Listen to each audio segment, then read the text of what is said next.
Now, from Nebraska's trusted news source, this is Channel 8 News at 5. Coming up tonight on the news, the latest on the wildfires in southwest Nebraska and how the community is rallying around those affected. Plus, our goal is to provide resources and connections to council so that those who choose to step forward can do so without fear. 4 senators pledged to raise money to help any other alleged victims of Charles Herbster with legal advice. But first, one person is dead after a crash that happened in southeast Lincoln this afternoon. Good evening, everyone, and thank you so much for joining us tonight. The call came in a little before 1:30 this afternoon. Officials tell us that 2 vehicles crashed just south of 70th Street and Pine Lake Road.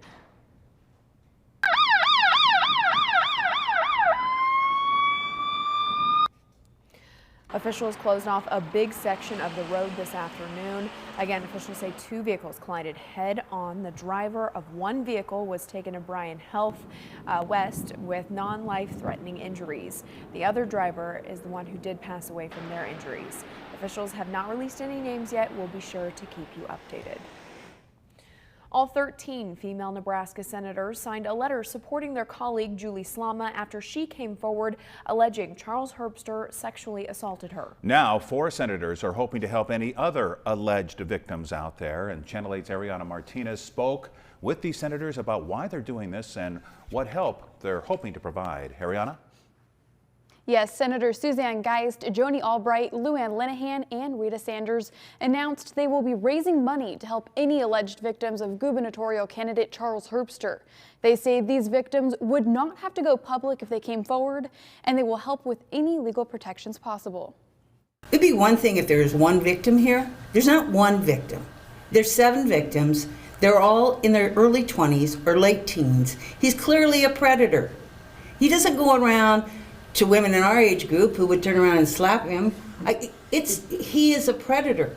So far, these 4 Republican state senators have not chosen an attorney to work with, but said they know plenty who would be willing to help. Our goal is to provide resources and connections to council so that those who choose to step forward can do so without fear.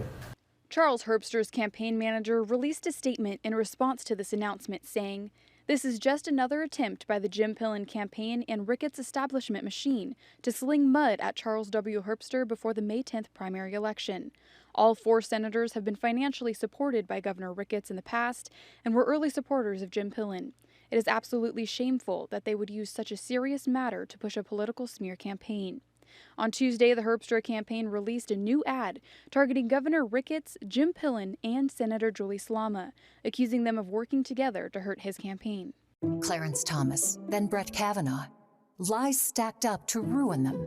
Now Pillen and Ricketts are doing it to Charles W. Herbster. And even after the supposed incident, she kept contacting Herbster. Texts, calls, meetings, even invited Herbster to her destination wedding. At least 2 senators besides Julie Slama have received letters from Herbster's legal team. Senator Linehan explains. He filed a lawsuit in Johnson County, but he didn't serve her. He did not serve her. And she's been smart enough now. She's got an attorney. She's countersuing. He sends threatening letters, but he doesn't send a sheriff to your door. This is all threats and bullying. There's no real legal action taking place here. All 4 senators have endorsed gubernatorial candidate Jim Pillen. It's not about politics. It's about sending a message, loud and clear, that survivors and witnesses won't be bullied or intimidated into silence in our state. We won't let that happen. This has absolutely nothing to do with any political candidate other than Charles Herbster. Now, all of these senators have created a website to connect alleged victims to resources, and you can find that link on our website, klkntv.com. Ariana Martinez, thank you so much for our other top story tonight. We have a more positive update today on the Road 702 fire in southwest Nebraska. The fire is close to being 50% contained, but still a lot more work to go. Now federal firefighters have taken over fighting the ongoing threat. It will provide a much needed break for local departments. As of late last night, most of what is still burning lies in low wooded areas. The Road 702 fire has burned more than 42,000 acres, injuring more than a dozen firefighters and it also claimed the life of John P. Trumbull, the retired fire chief in Cambridge. And funeral services for John Trumbull are going to be held this Friday at the Cambridge Public School Gym at 3 in the afternoon. According to the obituary, memorials may be left in JP's name to the city of Cambridge to be designated to the building of a new fire station there. But as we all know, in dark times, Nebraskans, we band together to help one another. Yes, and one example, just one of many, is a local clothing brand making shirts with all the proceeds going to local fire departments. Ash and Raleigh, owned by two moms, are making Nebraska Strong shirts to raise money for at least 5 volunteer fire departments that have been battling the grass fires in Furnace and Red Willow counties. Now get this, in just 24 hours, they have sold more than 450 shirts. Originally, they were only planning on making about 20 shirts per size, but with as many orders as they've been getting, they've had to keep upping that number. Danielle explained why they felt this is something they just had to do. You know, honestly, our communities have gave us growing up more than we could ever hope to give back to them. The firefighters and volunteers and people of the community are doing way more than we ever could do. Being able to give back to that and the fire departments using those funds however they choose to is priceless to us. The deadline to place an order is Thursday at noon. That's what the shirts look like, of course. Information on how to purchase one is on our website, klkntv.com. Very impressive on how many they have sold so far, Absolutely. right? And we'll have more on those continuing efforts by community members to support one another at 6 and 10 o'clock tonight. In other news now, the American Rescue Plan Act is helping support local businesses in our community. Today, the mayor announced some updates to the plan. The new investments will focus on county infrastructure and the city's tourism industry. The American Rescue Plan has been instrumental in helping us meet the immediate critical needs of our community and lift up our neighbors through direct relief funding. At the same time, this historic legislation helps invest in our future. Now, a couple of examples of investments include providing broadband internet to more rural areas. Also, money would be used to support the Lincoln Airport. The plan is to bring in more airline services that could help bring in more tourists into the capital city. Well, following up on the Earth Day celebrations of last weekend now, there's another spring cleaning opportunity coming up. The Lincoln-Lancaster County Health Department is holding a pair of drive-up events to help folks clean their homes of potentially dangerous trash. So things like used motor oil, old lawn chemicals, and out-of-date paint are all accepted. Programs like these help, but there's another option available if you can't make it. We're open every Wednesday from 9 to 1, and then every third Saturday of the month from 9 to 1. And as you mentioned, we're actually extending our hours this summer from May through the end of July, where every Wednesday we'll be open from 9 to 6 p.m. So there you go, a couple options for you to make your home a safer place. All right, let's get to your first weather now, and minus the wind again. Not a bad day, John. No, in fact, temperatures significantly warmer than what they were yesterday. Remember, yesterday we only got up into the upper 50s. Well, this afternoon we've made it up into the 70s. Here's a live look outside right now, and you can see we've got some wind blowing around, blowing the tree there, but we have some clouds also trying to move in from the west as we look off to the northwest from the station. Temperatures 15 degrees warmer than 24 hours ago. So it's currently 73 degrees. We hit a high of 74 this afternoon, 71 in Beatrice. It's 73 right now in Grand Island. Winds remain out of the south, gusting to 35 miles per hour. We've had a few gusts to 40 miles per hour out towards Hastings and Kearney as we've gone through the afternoon. And you can see winds even into the southwest part of the state where they don't necessarily need the winds gusting too much. Near 45 mile per hour gusts in McCook and 36 mile per hour gust in Broken Bow. Visible satellite imagery showing you a few clouds passing overhead. I think we'll see our skies clearing out for tonight, but we'll see more clouds coming in for tomorrow morning and through the day tomorrow. For the rest of this evening, clear skies, 72 at 6, 65 degrees by 8 o'clock, and 59 degrees by 10 o'clock tonight. It was a cold start this morning. We'll talk about how cold it gets tomorrow morning. I'll give you a little hint. It's not that cold. And we've got some warmer temperatures coming away and a chance for some rain. We'll talk all about that coming up in my Storm Alert Team forecast. Fingers crossed on that rain. Thank you so much, John.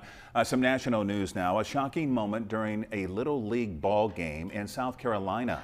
Gunfire ringing out near the baseball field in North Charleston. Here's the video.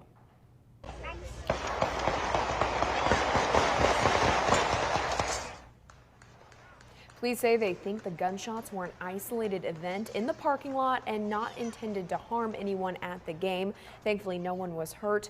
3 guns were recovered from the scene. Now the mayor of North Charleston says he's offering a $10,000 reward for the arrest of whoever was involved in the shooting. And now on to the war in Ukraine. Top American military officials have been meeting with their counterparts in Germany. It was to show support for Ukraine as it continues defending itself against Russia's growing aggression. ABC's Eyewitness is in Washington with the latest. Today, a strong show of support for Ukraine. Defense Secretary Lloyd Austin meeting with more than 40 NATO allies and other partners in Germany.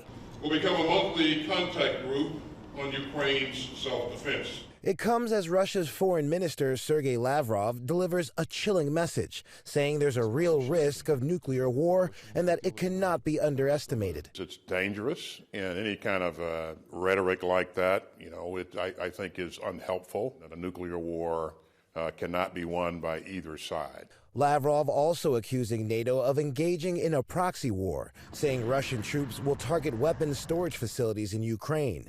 New video out of Lviv showing firefighters tackling a blaze in the aftermath of a Russian missile strike on a rail network, supplying weapons to Ukrainian troops in the Donbas region. And in western and central Ukraine, Russia striking at least 5 railway stations and fuel sites. In Mariupol, Ukrainian fighters still holding on at the besieged steel plant where thousands of Ukrainian fighters and civilians are sheltering. Meanwhile, UN Secretary General Antonio Guterres meeting with Russian President Putin, pushing for a ceasefire and increased civilian aid. And we urgently need humanitarian corridors that are truly safe and effective. The UN General Assembly unanimously adopts a new accountability mechanism that triggers a debate whenever a permanent member uses its veto power.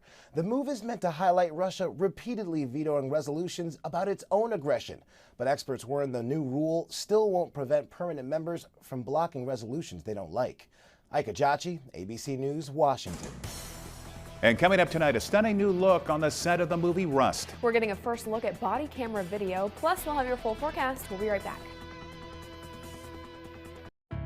This election is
This is a crime scene. This morning, a stunning new look at the shock on the set of the movie Rust. Were you in the room when the lady, when someone was shot? Holding the gun, yeah. Body cam video showing the immediate aftermath of the fatal shooting that killed cinematographer Helena Hutchins. I don't know anything. Star and producer Alec Baldwin cooperating with authorities. Whatever you want to do. Yes, sir. All right. As paramedics rush to try to save Hutchins and director Joel Souza's lives, and authorities work to piece together what happened. How do I know this is a gun? That's the gun. Armorer Hannah Gutierrez-Reed breaking down in tears, handing over the box of supposed dummy rounds she pulled from to load the gun. That's the one. And okay.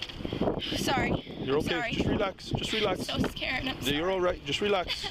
So here's the box that I got them out of. 6 months into the investigation, the Santa Fe Sheriff's Department releasing hours of video. Are you doing okay? No, I'm not actually. As Hutchins is airlifted to the hospital, She's in the bird. She's going. That's a good sign. the cast and crew consoling each other. Alec.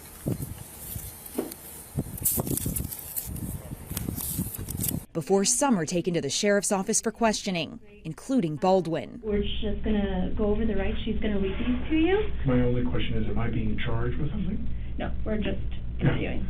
Gutierrez-Reed insisting she checked the rounds before loading them. I do check the dummies. I check all of them, and they all showed that they were not hot, I guess you could say. Real bullets pretty much look the same as dummies. The only difference is the rattle.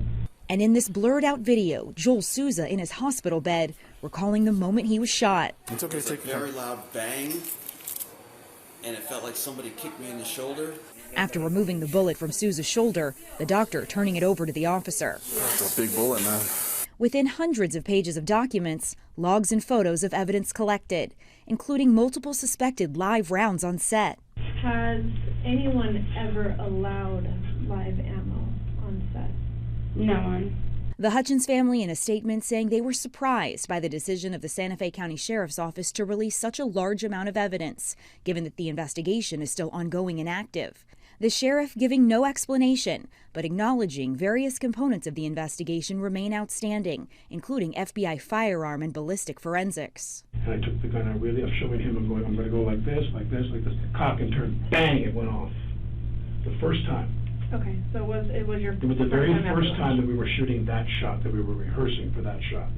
Baldwin describing a similar scene in his exclusive interview with George 2 months later. So then I said to her, now in this scene, I'm going to cock the gun. And I said, do you want to see that? And she said, yes. So I take the gun and I start to cock the gun. I'm not going to pull the trigger. I said, do you see that? She goes, well, just cheat it down and tilt it down a little bit like that. And I cock the gun. I go, can you see that? Can you see that? Can you see that? And she says, and then I let go of the hammer of the gun and the gun goes off.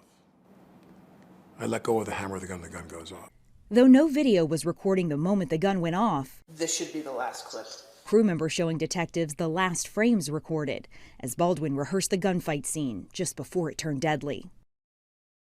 And this release from the sheriff comes just days after the production was hit with the maximum fine for willful and serious violations of safety procedures on set by workplace regulators. This investigation is not complete. We could still be months away from any possible criminal charges.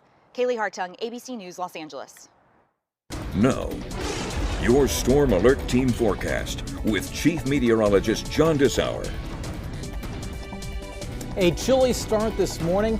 So cold, in fact, we actually set a new record in the capital city. We dropped to 25 degrees officially at the airport. That snapped a record that stood 115 years. It was set back in 1907 at 27 degrees. We dropped to 25 as well in Beatrice, down to 24 in Oahu, 27 in York, and down to 24 degrees in Hebron. So yeah, it was chilly this morning. We take a live look right now from Allo Communications. We've got mostly sunny skies. A few clouds are out there right now. Flag is blowing back behind me as winds are gusting at times 30 to 40 miles per hour once again. Temperature-wise, we're sitting up in the low 70s. We hit 74 this afternoon in Lincoln. It is 73 now. It's 71 in Beatrice and Friend, 73 in Aurora, and 73 degrees in Grand Island. And here are those winds out of the south. 33 mile per hour gusts in Lincoln. Higher gusts head out towards the Tri-Cities, where today winds have been gusting up to right around 40 miles per hour. Clear skies this evening. Temperatures will begin to drop, but not as quickly as last night. Winds have shifted around to the south. They'll begin to pick up, gusting at times to 20 25 miles per hour as we go through the overnight hours. Our lows will only be into the upper 40s, and this may be even a little too cool for where we may end up. We may only end up dropping to about 51 or 52 even. Now, stormcast starting at 8 o'clock in the morning. Well, we'll have clear skies tonight. By morning, clouds will start to arrive. Look for a mostly cloudy day through the day tomorrow. But even with the clouds, temperatures will do a decent job of rebounding back up into the middle 70s, upper 70s, and even low 80s as we head towards the afternoon. But with that, the winds will be around as well, gusting to 35 miles per hour, sustained 10 to 16 miles per hour out of the south. So we're talking a high near 80 degrees in Lincoln. I think we hit 80 in Seward as well as in Beatrice, 81 in York, and 83 degrees for a high tomorrow in Grand Island, Hastings, as well as in Kearney. Now, there is a chance for some rain coming our way Wednesday night and Thursday morning. The saying, yes, there is a chance, but I would not hold your breath on many of us getting the showers. Look what happens on Stormcast as we go through the overnight hours. A few light showers around the area, but I think they'll be very widely scattered and they will be light. We'll have another chance for some rain as we go through the day on Thursday. Some widely scattered showers not out of the question, but each computer model run takes it in and then the next one takes it out. So don't expect a lot of rain coming our way through Thursday evening. Stormcast suggesting 700 of an inch of rain in Lincoln, only 1,200 of an inch of rain in Hastings. So not getting a whole lot of rain our way, I think, as we go through this.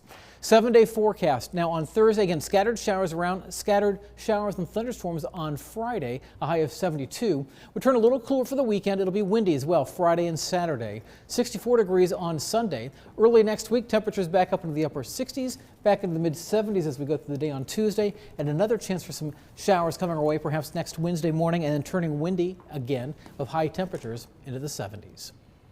All right, thank you very much, John. Now we're going to take a look at Wall Street tonight. Another plummeting day, not a good day. The Dow down 800 points, NASDAQ over 500 points lost there. Here are your numbers. You're watching Channel 8, Nebraska's trusted news source.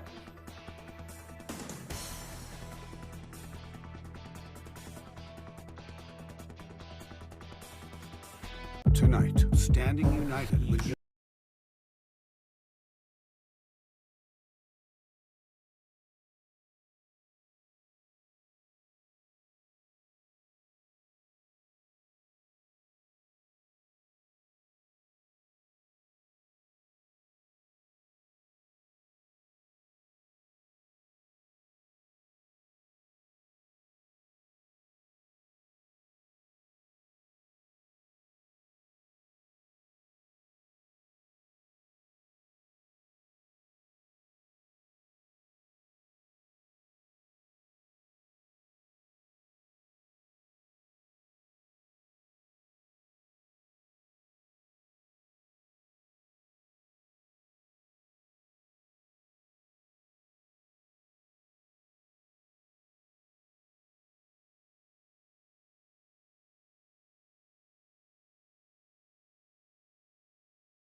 A Nebraska company got to ring the bell on Wall Street today. That's right. The Arbor Day Foundation had the honor.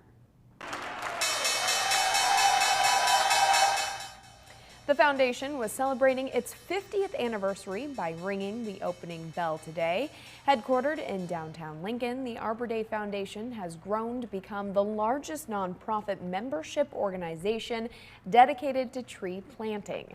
It has helped to plant and distribute almost 500 million trees in more than 50 countries since its beginning in 1972. Well, congratulations to them. How cool. All right, John, can we get one more check of the weather tonight? Yeah, mainly clear skies for the rest of this evening. We'll see our temperatures going from the 70s, eventually dropping down into the 50s by 10 o'clock. We'll see our low temperatures tonight, upper 40s to low 50s, so a mild start tomorrow morning. All right, thank you, John, and thank you for joining us. World News Tonight with David Muir is up next. We'll see you at 6. With the Channel 8 Eyewitness News mobile app, you'll be the first to know. Get alerts about breaking news and weather, all in the palm of your hand. The spas are here. Truckloads of spas arriving weekly. Hurry in today. These spas are going fast. Spas are in stock and ready for immediate delivery. Supreme Spa and Pool. Closed captioning